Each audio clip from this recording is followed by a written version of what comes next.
400 guests watched my only daughter introduce a complete stranger as her mother, while I was sitting at table 27, close to the restrooms. I, Eleanor Matthews, had just spent half of my life savings on her wedding. Imagine what it is like to watch your own daughter tell a ballroom full of people that you are dead, while she hugs another woman and calls her mum. But before I continue, make sure you are subscribed to the channel and write in the comments. Where are you watching this video from? We love to know how far our stories are reaching.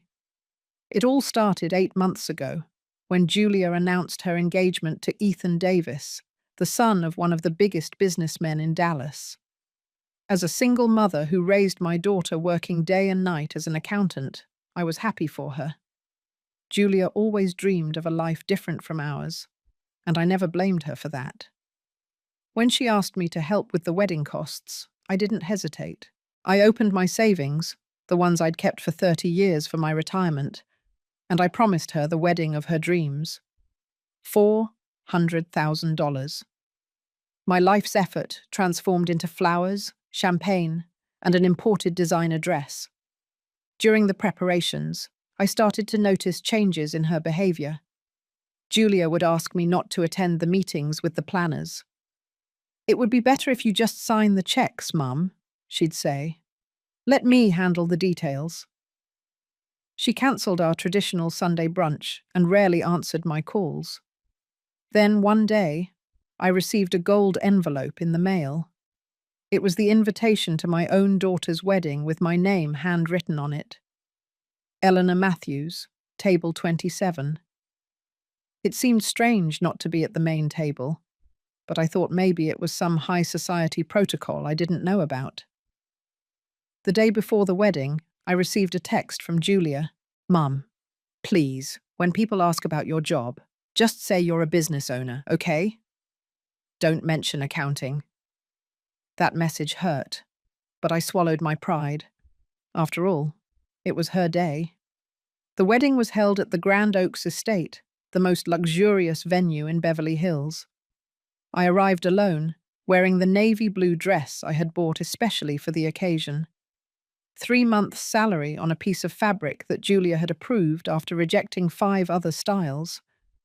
The receptionist guided me to my table, so far from the center that I could barely see the main stage. I was sitting with people I didn't know, distant relatives of the groom and some employees from his father's company. It was during the cocktail hour that I heard it for the first time. An elegant woman asked Julia about her family. "My mother passed away when I was 15, my daughter said with tears in her eyes, rehearsed tears. It was very difficult, but Aunt Christine raised me as her own daughter. She pointed to a woman in her 50s, perfectly dyed hair and jewelry that sparkled more than the ballroom's chandelier. Christine smiled and hugged my daughter, a hug that seemed practiced, as if they had rehearsed that scene. I was paralyzed. The glass of champagne I was holding slipped through my fingers, shattering on the marble floor. A few people looked over, but soon returned to their conversations. I was invisible in that environment, just one more unimportant guest. My daughter was 24. I was 46. I was perfectly alive, paying $400,000 for the privilege of watching my own death announced at the wedding I financed. I tried to rationalize. Maybe it was a misunderstanding. Maybe she was referring to someone else.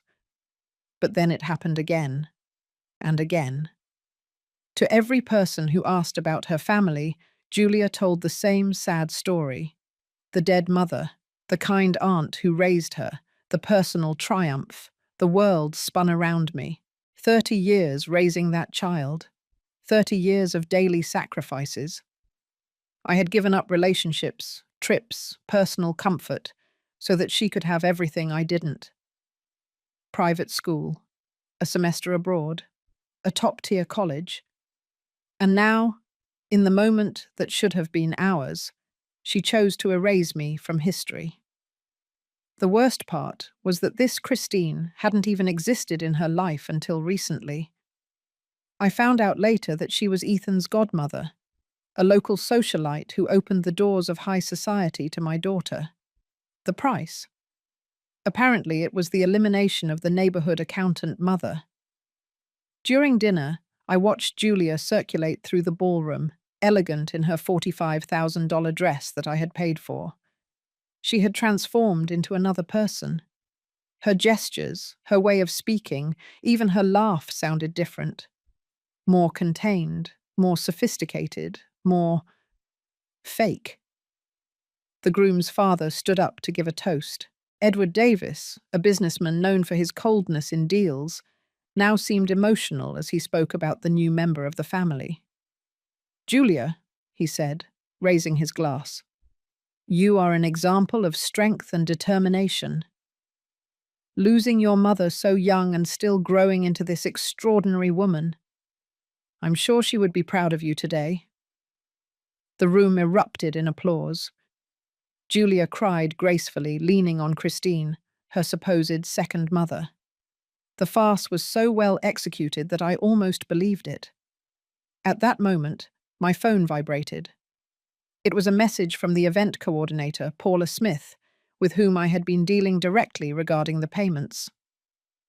"Ms. Eleanor, we need the final deposit of $150,000 to release the dinner service and the party. As agreed, the deadline is at 9 o'clock post-meridium." I looked at the clock. It was 8 o'clock, 40 minutes post-meridium. I looked at my daughter, living her fantasy at the cost of my sacrifice. I looked at that stranger who had usurped my place. And then I made a decision that would change everything. I was never a vengeful person. In fact, I was always known for my patience and ability to forgive. When Julia's father abandoned us when she was only 3 years old, I didn't curse him or try to harm him. I just moved on, determined to give my daughter a decent life. I worked overtime, took on accounting projects on weekends. I saved every possible penny. Our 2-bedroom apartment in the Queens neighborhood wasn't luxurious, but it was clean, cozy, and full of love. At least that's what I thought. Now, sitting at table 27, with Paula's message blinking on my cell phone screen, I wondered if all that love had meant anything to Julia. If all those sacrifices had been worth it. I took a deep breath and wrote my reply. "Paula, there's been a change of plans. I will not be making the final deposit." Her response was almost instantaneous. "Ms. Eleanor, this is very serious. Without the final payment, we will have to stop the service. The guests are already being served." "I understand," I replied. "But the contract states that the final payment is conditioned upon my satisfaction with the event, and I am not satisfied." As I put my phone back in my purse, I saw Julia in the center of the ballroom, posing for photos with the Davises and Christine, her new family. The photographer was asking them to move closer, to smile more, to look more united. The perfect scene for the social pages of Dallas. At no point did she look my way. At no point did she seem concerned about the real mother, sitting alone at the forgotten table. 20 minutes later, Paula appeared beside me, visibly nervous. "Ms. Eleanor, we need to speak privately." I followed her to a small room at the back of the ballroom, where she kept her makeshift office. Her expression was a mixture of confusion and professional panic. "Ma'am, I don't understand what's happening. The party is going perfectly." "Yes, it is," I nodded. "A perfect party where my daughter is telling everyone that I am dead." Paula paled. "I beg your pardon?" "Exactly what you heard. My daughter, that radiant bride out there, is introducing another woman as her mother. She is saying that I died when she was 15 years old. But why?" Apparently, being the daughter of a common accountant is not sophisticated enough for the Davis family. Paula seemed genuinely shocked. In her 10 years of organizing luxury weddings, she had probably never faced a situation like this. "Ms. Eleanor, I am so sorry. This is terrible. But the contract, the guests."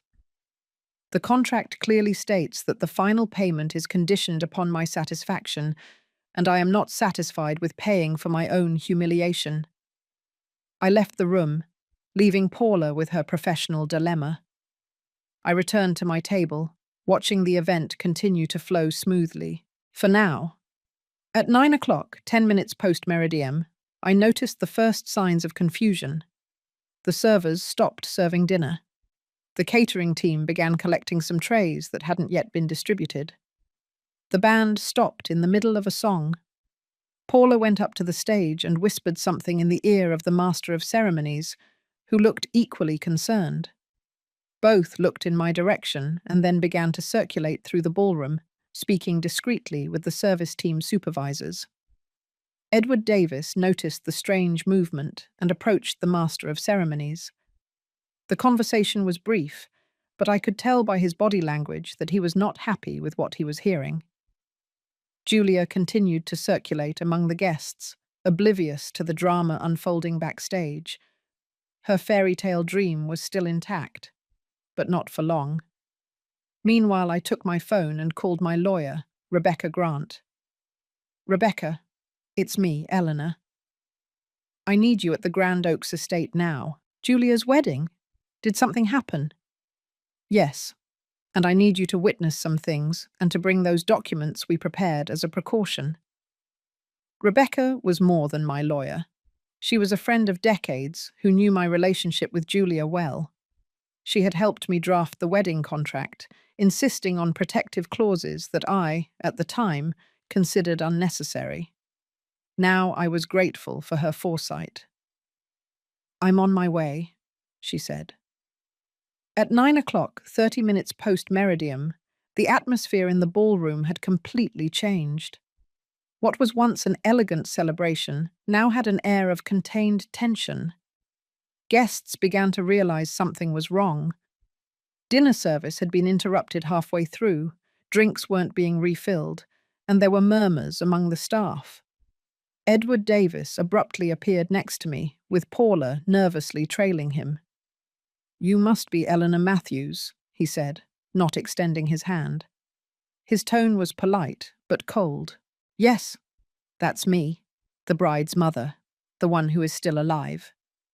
He ignored my provocation. "Paula informs me there's a problem with the final payment." "There is no problem at all. I simply decided not to make the payment." "Why?" "Because I don't pay for lies, Mr. Davis, especially ones that kill me." Edward looked confused, so I elaborated. "Your future daughter-in-law has been telling all the guests that I died when she was 15 years old, that she was raised by a woman named Christine, who, as I understand it, is your son's godmother." His face turned red, but not from embarrassment, from contained rage. "This is ridiculous. Why would she say something like that?" "Ask her. Or better yet, ask yourself and your family what you did to make her feel like she needed to lie about her background." He leaned closer, lowering his voice. "Look, Ms. Matthews, I don't know what's going on between you and your daughter, but this is not the time or the place. And we have 400 guests here, including very important people. Make the payment and we'll resolve this later." "No." "How can you say no?" "It's a simple word, Mr. Davis. It means I do not agree to do what you are asking." He changed tactics. "How much do you want, ma'am? To resolve this now without a scene?" That caught me by surprise. Did he really think this was about money? "Mr. Davis, you don't understand. I don't want more money. I already spent $250,000 on this wedding. What I want is for my daughter to acknowledge the truth, to admit who I really am." Edward looked at me as if I were a creature from another planet. In his view, everything in life could be solved with money. Problems were just figures yet to be negotiated. "Are you willing to ruin your own daughter's wedding over hurt pride?" "No, Mr. Davis. I am willing to teach my daughter that there are consequences for the choices we make." That we can't just erase the people who raised us when they don't fit the image we want to project? He shook his head, incredulous. You have no idea the scandal this is going to cause. Actually, I do, and the responsibility is not mine. It is your daughter-in-law's. She chose to lie. She chose to erase me. Now she is going to face what happens when the truth comes to light.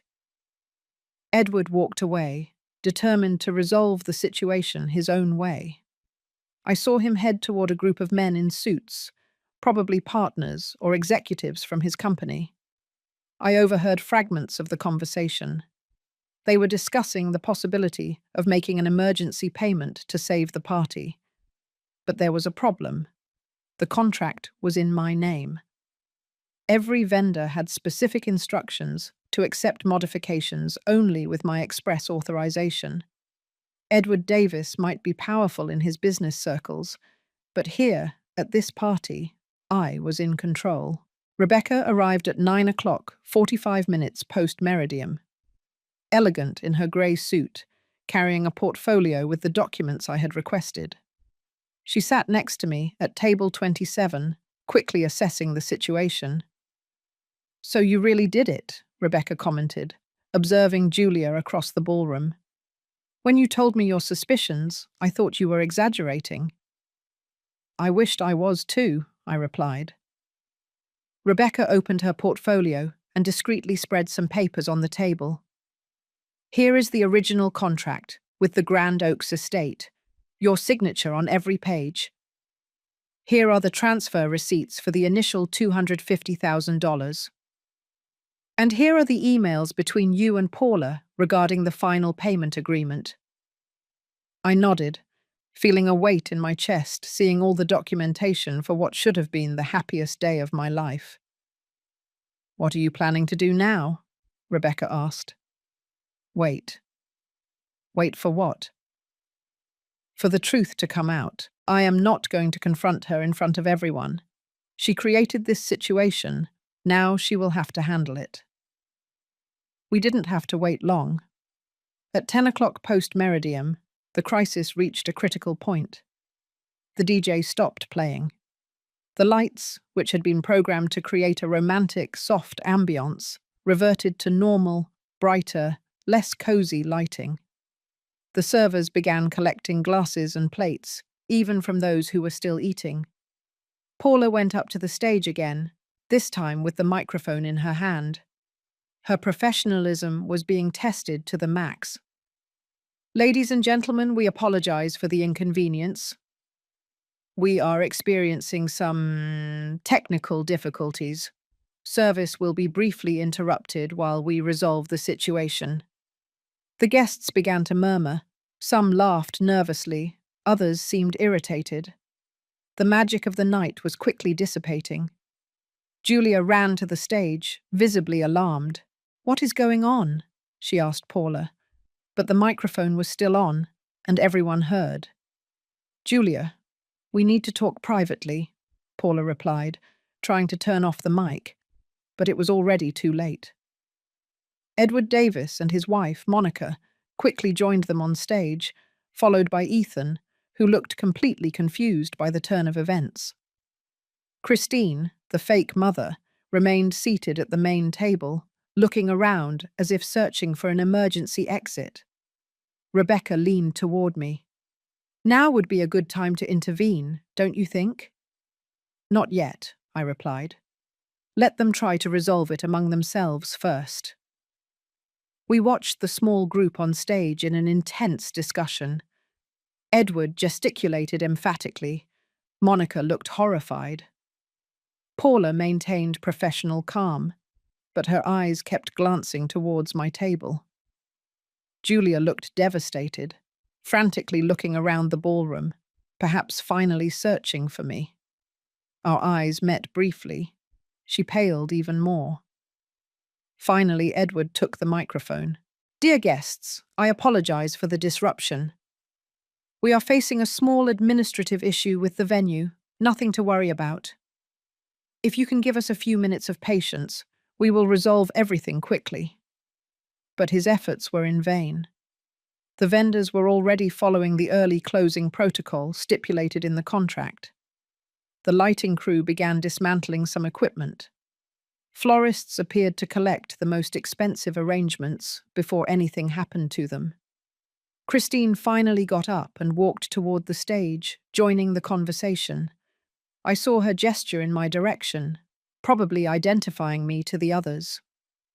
"I think it's time," Rebecca said. I nodded and we stood up, walking slowly toward the stage. The ballroom grew quieter as we advanced. The guests, sensing that something extraordinary was about to happen, directed their attention toward us. When we reached the small group, Julia was openly weeping. "Mom, please," she pleaded. "Please." Edward seemed surprised to hear Julia call me mother, after apparently confirming with Paula that I was who I claimed to be. "So you are truly her mother," he said, as if he still didn't completely believe it. "Yes, Mr. Davis, the living mother, not the deceased one." Julia sobbed harder. "Can I explain?" "You don't need to explain to me," I replied. "Maybe you should explain to your guests why you lied about me. Or to your husband and in-laws why you started your marriage with such a fundamental lie." Ethan looked at Julia as if he had never seen her before. "You said your mother had died," he spoke slowly. "You cried when you told me that story. You took me to visit a grave at the cemetery." That took me by surprise. Had she gone so far as to take Ethan to a cemetery? Whose grave had she shown him? "She told me the same thing," added Monica Davis, the indignation evident in her voice. "She told about how difficult it was to grow up without a mother, how she suffered the loss." Christine remained silent, her face a mask of discomfort. She clearly knew the truth, or at least part of it, and yet she had agreed to participate in the farce. "Julia," I said, keeping my voice firm but low, so that only our small group could hear. "You have two options now. You can continue with this lie and watch your wedding end before it truly begins, or you can tell the truth and try to repair the damage you caused." She looked at me, her eyes red from crying, her perfect makeup now smeared. "Why are you doing this to me?" The question hit me like a slap.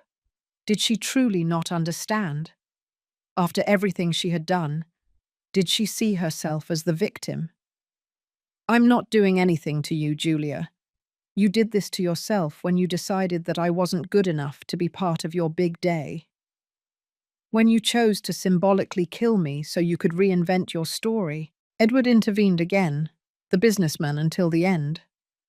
"Let's resolve this like adults. How much do you want to make the final payment and let this party continue?" Rebecca stepped forward, holding the contract. "Mr. Davis, as Ms. Eleanor's attorney, I must inform you that this is not a negotiation. The contract is clear. The final payment is conditioned upon the client's satisfaction, and my client has every right to be dissatisfied." Edward looked at the paper as if it were a personal offense. "This is absurd. We can cover the amount. Name your price." "It's not about money," I insisted. "It's about respect, about the truth." The guests, sensing that something serious was happening, began to approach the stage. Some were already holding their cell phones, probably recording. This was no longer a private crisis. It was about to become a public spectacle. Ethan, who until then seemed stunned, finally reacted. He turned to Julia, his expression a mixture of confusion and betrayal. "Why would you lie about something like this? Why would you invent that your mother was dead?" Julia looked at him, then at me, then at Christine, who was now intently studying the floor. Caught in her own web of lies, she finally spoke the truth. "I wanted to fit in," she whispered, but the silence in the ballroom was so absolute that everyone heard. "I wanted to be part of this family, this world. And my mother, she's just a common accountant. She doesn't frequent the same places. She doesn't know the same people. When I met Christine and she offered to introduce me as her niece, Ethan took a step back, as if he needed physical distance from the woman he had just married. You lied about who you are, about your own family. What else did you lie about? The silence that followed Ethan's question was dense, almost palpable. 400 people simultaneously holding their breath, waiting for Julia's answer. But she had no answer, only silent tears streaming down her carefully made-up face. It was Christine who broke the silence. Julia didn't lie about anything else, she said, finally finding her voice. She just adapted her story to be more acceptable in our circles. Monica Davis gave her friend an icy look. You knew this all along? You participated in this farce. Christine had the decency to look ashamed. At first, it was just a small alteration to the story. Julia asked me to introduce her as my niece at some events. Then, when you met her, the story evolved. Evolved? Ethan's voice was heavy with disbelief. How much more does it evolve to make me visit the grave of a person who isn't even dead? I finally found my voice. It was time to end this painful scene. Julia, I spoke in a tone that allowed no argument, are you going to go up on that stage now and tell the truth to all your guests? Are you going to explain who I really am and apologize for the drama you created? Or does this party officially end, and you'll have to explain to everyone why your dream wedding was over before the honeymoon began? Julia looked at me with pleading eyes. In that moment, I saw again the little girl who ran into my arms when I came home from work. The teenager who woke me up on Sundays to make pancakes together. The young woman who hugged me, crying when she was accepted into college. Somewhere, behind the lies and the superficiality, the daughter I raised still existed. At least, that's what I wanted to believe. After a long moment, Julia dried her tears, straightened her shoulders, and walked to the center of the stage. Paula handed her the microphone, her expression mixing pity and professional relief at the sight of the crisis potentially being resolved. Good evening, everyone, Julia began, her voice trembling. I need to confess something. The ballroom was in absolute silence. Even the staff stopped what they were doing to listen. I lied. I lied to my husband, to my in-laws, to our friends. She took a deep breath. My mother is not dead. In fact, she is here today. A murmur ran through the crowd. That woman over there, she pointed to me, is Eleanor Matthews, my mother. She is an accountant, not a business owner. She lives in a simple apartment in the Queens neighborhood, not a mansion in Tribeca. And she, her voice broke, she paid every cent of this wedding. Several heads turned to look at me. I felt the weight of hundreds of curious glances, some compassionate, others judging. I was ashamed, Julia continued, the words now coming out in a torrent. Ashamed of not coming from an influential family like Ethan's. Ashamed of having grown up with financial difficulties. Ashamed of just being common. She looked directly at me. And in the process of trying to become someone I'm not, I deeply hurt the person who loved me the most in life, who sacrificed everything so that I could have opportunities she never had. Tears were falling freely now, and her voice was choked. Mom, I'm sorry, I'm so sorry. I know an apology is not enough for what I did. I didn't just lie about you. I denied everything you represent, everything you taught me about integrity and honesty. She turned back toward the guests. To all of you, I apologize for the embarrassment. To the Davis family, I hope you can forgive me for starting our relationship with such a serious lie. And to my husband, she looked at Ethan, who remained impassive. I don't even know what to say. I hope that someday you can understand that this doesn't reflect who I really am deep down.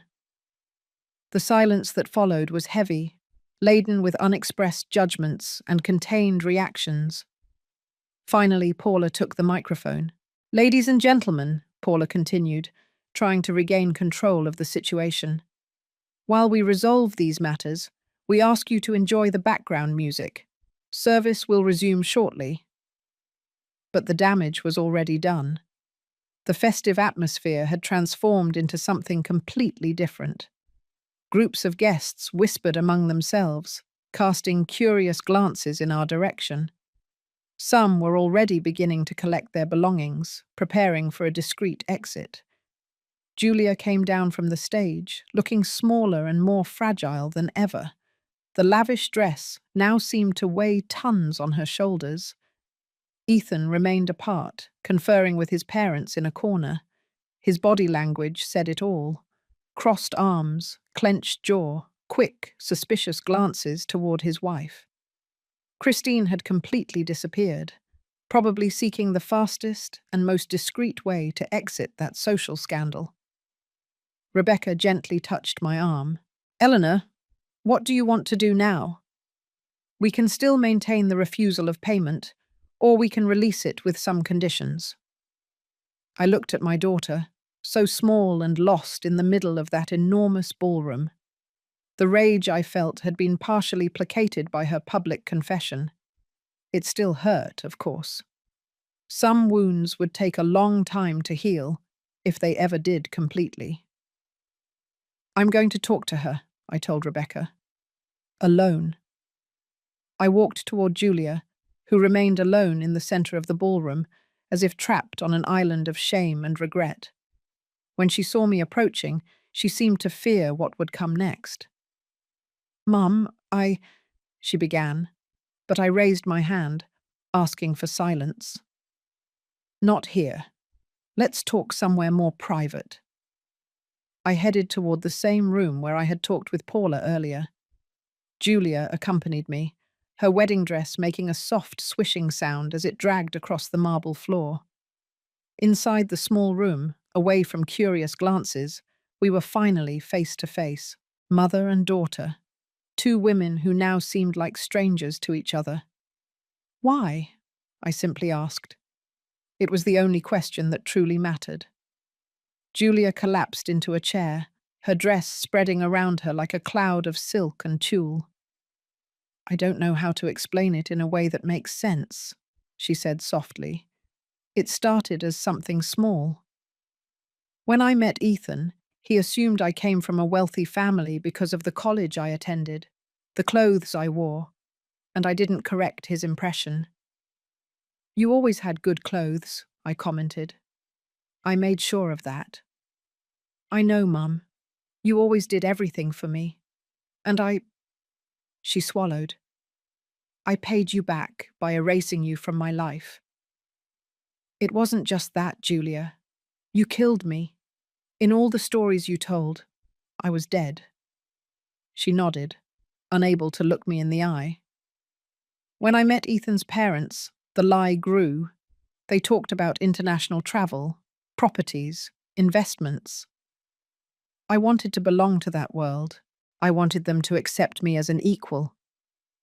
And you believed that the daughter of an accountant would never be accepted. It's not just that. The way they talk, how they behave. It's a different world, Mum. A world that people like us don't easily enter. People like us, I repeated slowly. People who work hard, who build their lives with honesty. Is that what you're ashamed of?"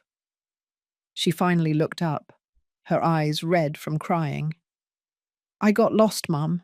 Somewhere between meeting Ethan and today, I completely lost myself. I started to believe that I needed to be someone else to be loved, to be valued." I sat beside her, feeling a confusing mix of rage and compassion. Part of me wanted to hug her like when she was little and was afraid of thunderstorms. Another part wanted to shake her until she understood the gravity of what she had done. Julia, I always taught you to be proud of who you are, where you come from. There was never a lack of love in our house, even when money was tight. I know, she whispered, and that's the worst part of it all. I didn't do it because you were a bad mother. I did it because I was weak, because I let other people define what has value. I took a deep breath, trying to organize my thoughts. The money I paid for this wedding, I began. It wasn't just money. It was my retirement. It was years of overtime work, of careful savings.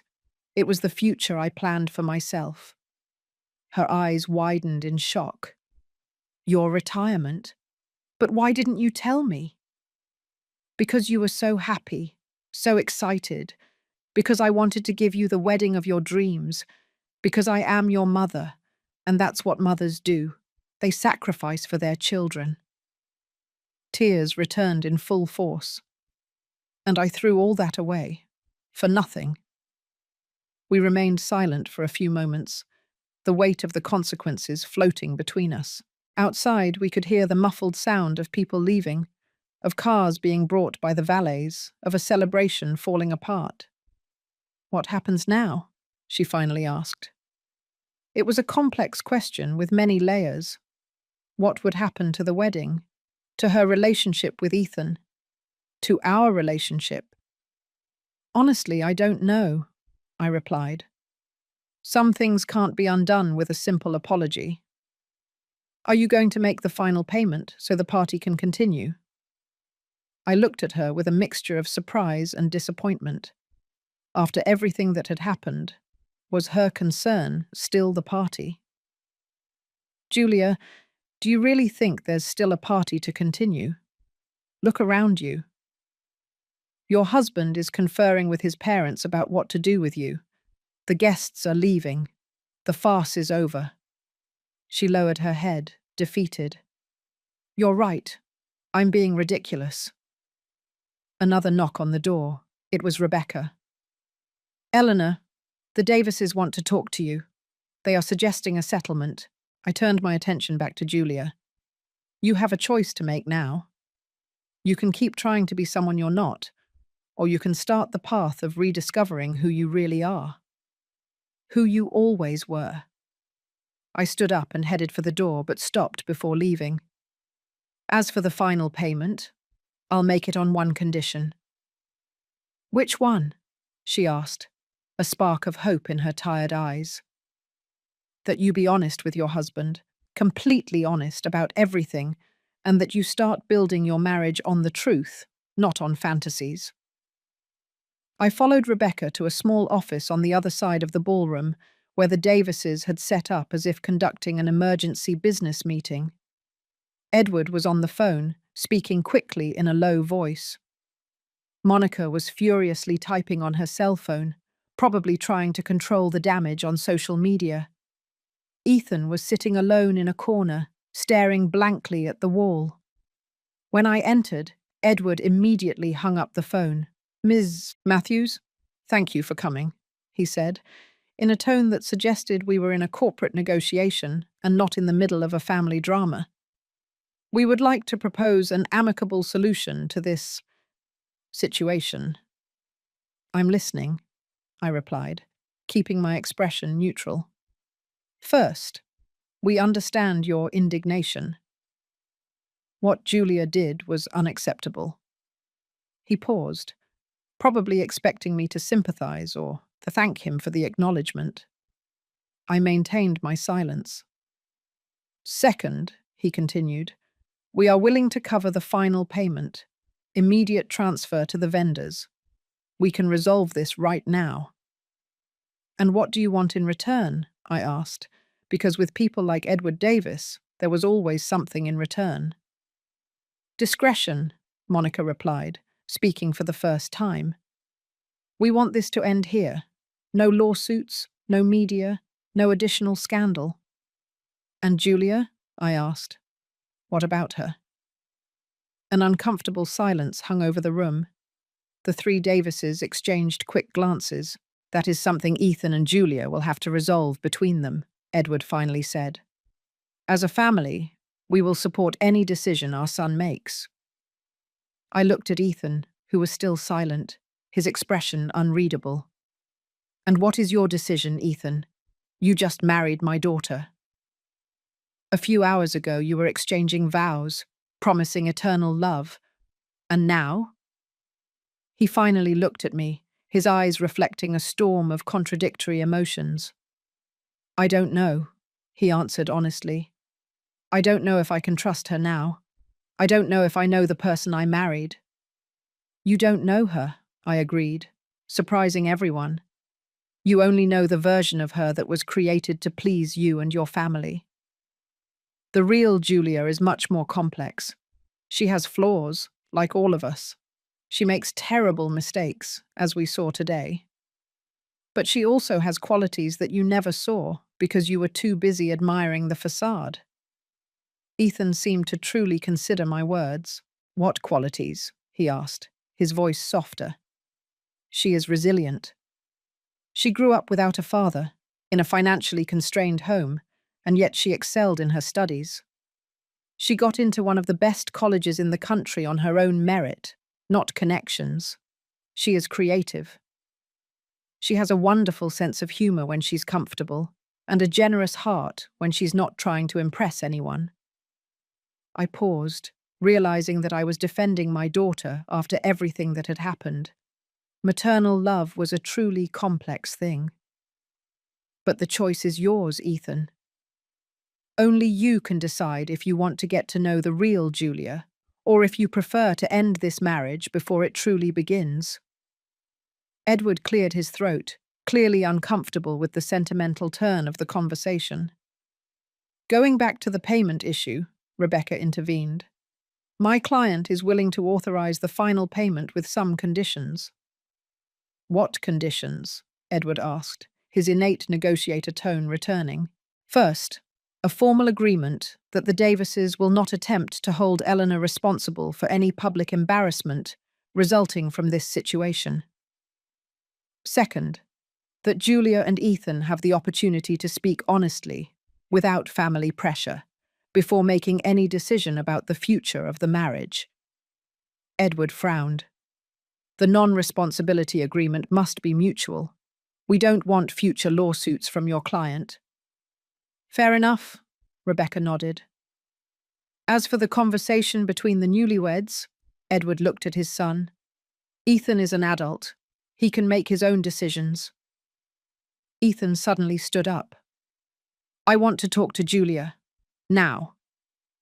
His determination surprised me. Perhaps there was more to Ethan Davis than the privileged young man I imagined.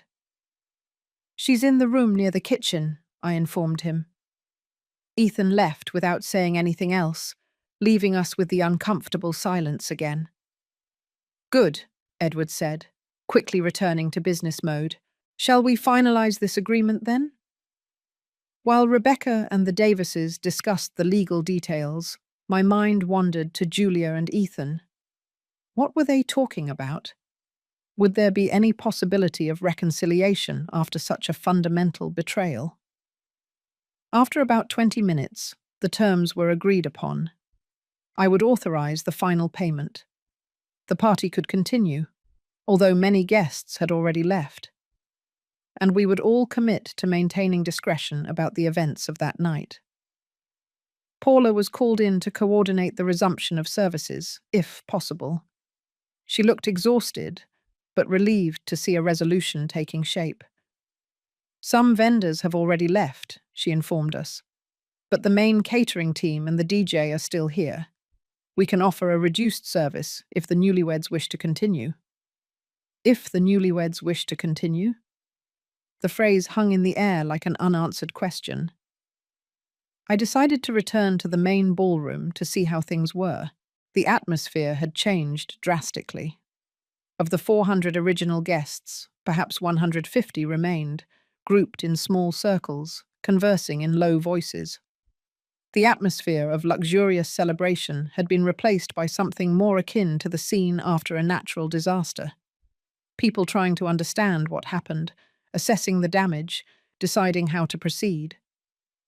Christine had reappeared, and was talking to a small group of elegant women, probably trying to control the damage to her own social reputation. When she saw me, she quickly averted her gaze and walked away. Some guests looked at me with curiosity, others with sympathy.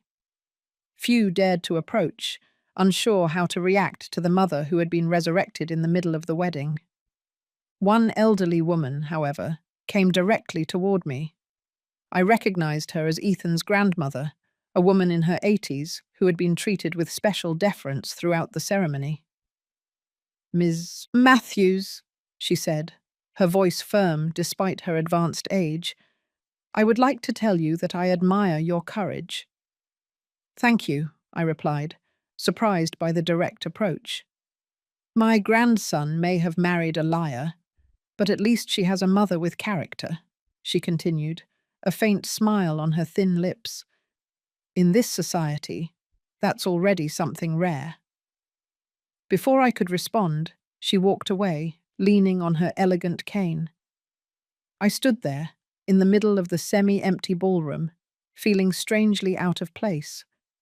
It was as if I were a character from a movie who had gone off script, improvising on a stage that no longer made sense. It was then that I saw Julia and Ethan emerging from the room where they had talked. They were not holding hands, but they were walking side by side, without the hostile distance of before. Both their faces were serious, but the previous anger or despair was gone. They headed directly toward me. "Mom," Julia began, her voice hoarse from crying. "Ethan and I talked. A lot." I nodded, waiting for her to continue. "We decided we are going to postpone the honeymoon and—" She looked at Ethan, who completed, "We are going to try marriage counseling. I can't promise that our marriage will survive this, but I believe we should at least try to understand what happened and see if there is any path forward." It was more than I expected, honestly. In many families like the Davises, the scandal would be reason enough for an immediate annulment. "That is a wise decision," I commented. "And the party?" Julia looked around, at the empty ballroom, at the few remaining guests. "I think the party is over, Mum. But if you can make the final payment, so the vendors aren't harmed," her request was not to save the celebration, but to honor the commitments. A small sign of maturity emerging from the chaos. "It's already being processed," I informed her. "Rebecca is finalizing the details with your in-laws." "Thank you," she said softly. "I know I don't deserve it after what I did." "It's not about deserving it, Julia. It's about responsibility. I made a commitment to those vendors, and I'm going to honor my word. Something I hope you learn to value too." Ethan looked at me with something close to respect. "Ms. Matthews, I would like to get to know you better. The real mother of Julia, not the invented version that was presented to me." "I would like that too, Ethan. But I suggest we start after the two of you have had time to process all of this." He nodded, seeming relieved not to have to deal with another layer of emotional complexity at that moment. Rebecca appeared beside me, informing me that everything was settled. The payment would be processed, the confidentiality agreements were signed, and the vendors who stayed would receive instructions to resume service on a reduced scale. "And now?" Julia asked, seeming completely lost. "Now," I said. "The two of you decide how you want to end this night. You can give a small thank you to the guests who stayed, maybe dance one last song. Or simply you can go home and start dealing with all of this privately." They looked at each other, a silent communication passing between them. It was Ethan who spoke. "I think we owe a thank you to those who stayed. And maybe, it's good to end with something positive, even if it's small." Julia nodded, and the two walked together toward the DJ, who had resumed his post. After a brief conversation, the DJ made an announcement. "Ladies and gentlemen, the newlyweds would like to thank everyone who remained." They invite you to one last dance before ending the night. A slow song began to play. Julia and Ethan went to the center of the dance floor, still maintaining a certain distance from each other, but willing to share this last public moment as a newly married couple. I watched my daughter dancing with her husband, her face stained with tears, her dream dress now a symbol of broken illusions. There was a sad beauty to that scene, like the end of a movie where no one really wins, but everyone learns something. Rebecca approached again. "Ready to go?" I nodded. My role in this drama was over. What would come next between Julia and Ethan, between Julia and me, would be written in the following days and weeks, away from curious glances and luxurious ballrooms. As we walked toward the exit, Rebecca commented, "You know, in all my years of law, I never saw anything like that. You could sue your daughter for defamation, did you know?" "And what would that solve?" I asked. "Some wounds can't be healed in court." "So you've forgiven her?" Rebecca seemed surprised. "No," I replied honestly. "At least not yet. Forgiveness is not something that is instantly granted after such a deep betrayal. It is a process, and we are just beginning." 6 months have passed since the fateful wedding. Many things have changed in this time. Some subtly, others dramatically. Julia got a job at a mid-sized digital marketing agency. It wasn't a glamorous position, but it offered a decent salary. And, most importantly, the opportunity to build a career based on her own merit. Every month, faithfully, she transferred a portion of her income to my account, slowly rebuilding the savings I had sacrificed. Ethan, surprisingly, supported her decision to work. He himself had gone through a kind of transformation, questioning many of the values he had been raised with. They moved out of the luxurious apartment Edward had given him as a wedding gift to a smaller, more modest place in downtown. The Davises, of course, didn't understand this regression, as they called it. For them, it was inconceivable that their son and daughter-in-law would choose to live with less when they could have more. But Ethan was discovering an independence he had never experienced before, and he seemed to value it more than the privileges he had grown up with. As for me, I returned to my routine, but with a new perspective. The wedding incident had made me question many things. How had I raised Julia? What values had I truly transmitted if I had unknowingly fueled her insecurities by overemphasizing the importance of education and social mobility? Our relationship was slowly healing. We had dinner together once a week, sometimes just the two of us, sometimes with Ethan as well. We talked about things we had never discussed before. Her deep insecurities, my own regrets as a mother, our fears and hopes for the future. On one of those nights, after a particularly pleasant dinner at my apartment, Julia handed me an envelope. "What is this?" I asked. "Open it." Inside was a gift card for a luxury spa in Palm Springs, valid for a full weekend, with all treatments included. "Julia, this must have cost a fortune." "It was my first bonus at work," she explained. "I wanted you to have something special, something just for you." I was touched by the gesture, but also concerned. "Shouldn't you be saving?" "I am, but this is important. You always put my needs ahead of yours. It's time for you to take care of yourself a little." I accepted the gift with gratitude, recognizing the growth it represented. Julia, thinking about someone else's needs before her own. The following weekend, I enjoyed my time at the spa, allowing myself the luxury of being pampered for a few hours. It was during a relaxing massage that I realized something fundamental. In all my adult life, I had rarely done something exclusively for my own pleasure.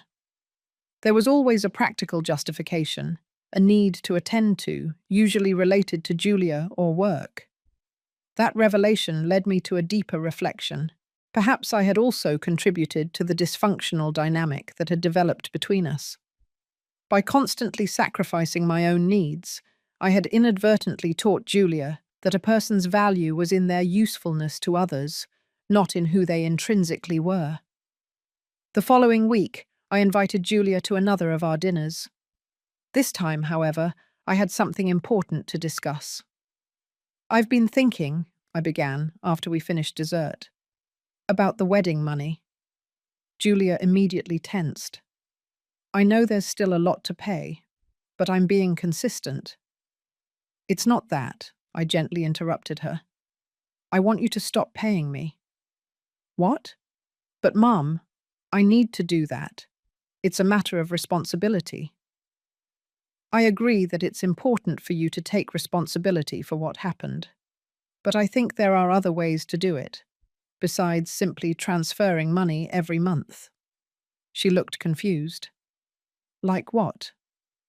"Like building an authentic life. Like being honest with yourself and with others.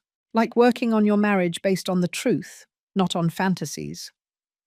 "But the money was my retirement." "Yes. But I'm discovering that maybe I don't want to retire so soon.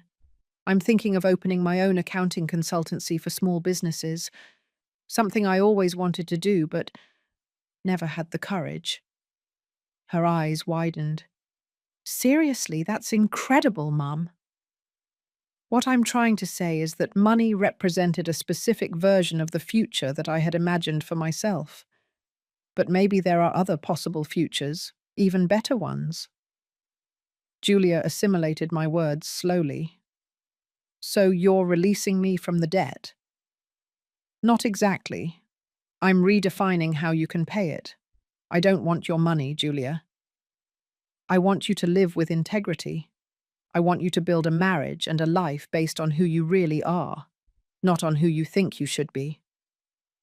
That would be the true restitution." She remained silent for a long moment.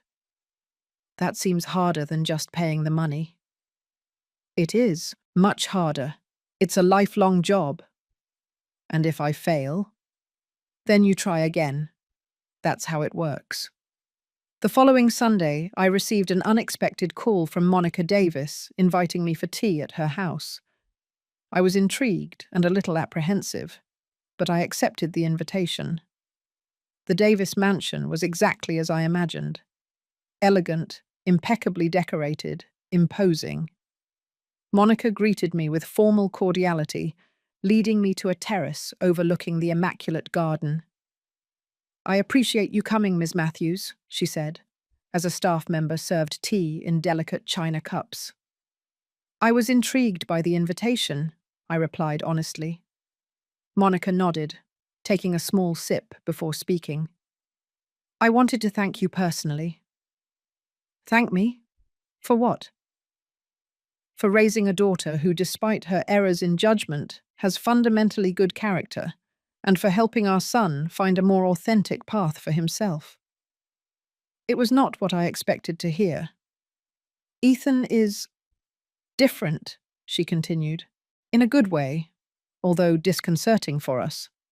He is questioning things we always took for granted, making decisions we would never consider, including distancing himself a bit from us. I'm sorry if this is causing tension in your family." "Don't be. Edward and I realized that perhaps we were overly controlling. We created an environment where our son felt he needed to meet certain expectations to be valued." She paused meaningfully. "Not very different from what you described about Julia in certain aspects." The observation was insightful and unexpected. There was a parallel, albeit in drastically different contexts. Both Julia and Ethan had felt the pressure to be who others wanted them to be. She to climb socially, he to maintain the privileged status quo. "They are discovering who they really are," I commented. "Together, aren't they? And as much as it concerns us to see Ethan give up certain comforts, there is also something admirable in the independence he is seeking." We spoke for another hour, Two women from completely different worlds, discovering unexpected common ground, the love for our children and the desire to see them happy, even if it meant they would follow paths different from those we had imagined for them. The following week, at our traditional family dinner time, Julia and Ethan had news to share. "We are thinking of having a small vow renewal ceremony," Ethan announced. "Something simple, just with the people who truly matter to us." "A chance to start over," Julia added, "this time based on the truth." "That sounds wonderful," I replied, genuinely happy for them. "And we wanted you to be our witness, Eleanor," Ethan said, using my first name for the first time. "If you're willing." The gesture meant a lot, not just the invitation itself, but the implicit recognition of my place in their lives. "It would be an honor," I replied. The ceremony took place a month later, at a small restaurant by the ocean in Santa Monica. Only 20 guests, close friends, some selected relatives, including the Davises, who seemed uncomfortable with the simplicity of the event, but made an effort to be supportive. Julia didn't wear a designer dress this time. She opted for a simple white knee-length dress with flowers in her loose hair. Ethan skipped the informal tuxedo for a light suit, appropriate for the seaside occasion. The vows they exchanged were self-written, honest, and direct. They talked about mistakes made, lessons learned, and the commitment to build a relationship based on the truth, not only with each other, but with themselves. "I promise never again to try to be someone I'm not," Julia said, her voice firm and clear. "I promise to bring the authentic person I am discovering, with all her imperfections and insecurities, into our marriage. And I promise to create a space where you can be exactly who you are," Ethan replied, "where we can both grow as individuals, not just as a couple." As I watched the scene, I felt an emotion different from anything I had experienced at the original wedding. It was not the superficial admiration for a luxurious spectacle, but something deeper, the recognition that I was witnessing something genuine, something real. During the simple reception that followed, Julia approached me with a glass of champagne in her hand. "Are you okay, Mum? You look emotional." "I am," I admitted, "but in a good way. I'm proud of you, Jules, not because of the dress you're wearing or the impression you're making, but because of the difficult work you've done on yourself, in your marriage." "Thank you," she said softly. "I wouldn't have made it without you." "That's not true. You would have found your way eventually." "Maybe, but it would have been much harder."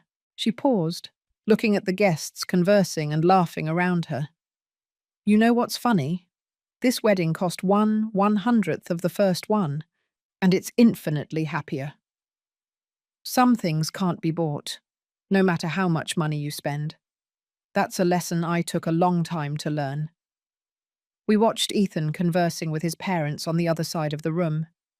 There was a new confidence in his posture, a certainty that came not from his last name or bank account, but from conscious and authentic choices.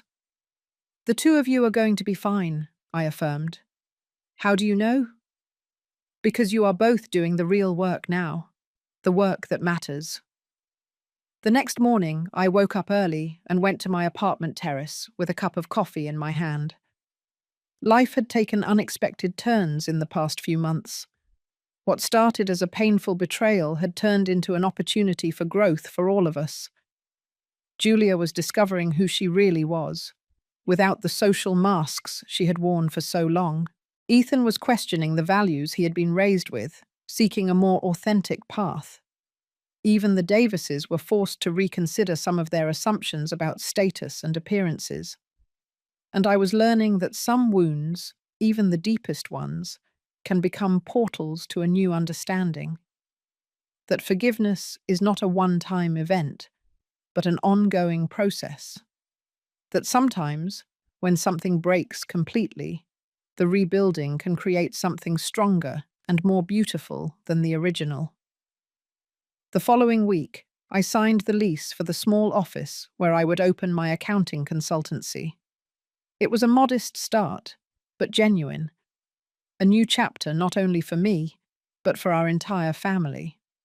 Imperfect, complicated, but finally real. My daughter's wedding had begun with a devastating lie, but it had transformed into a path of truth and reconnection. And that, I realized, was worth much more than all the crystal chandeliers and imported champagne that money could buy.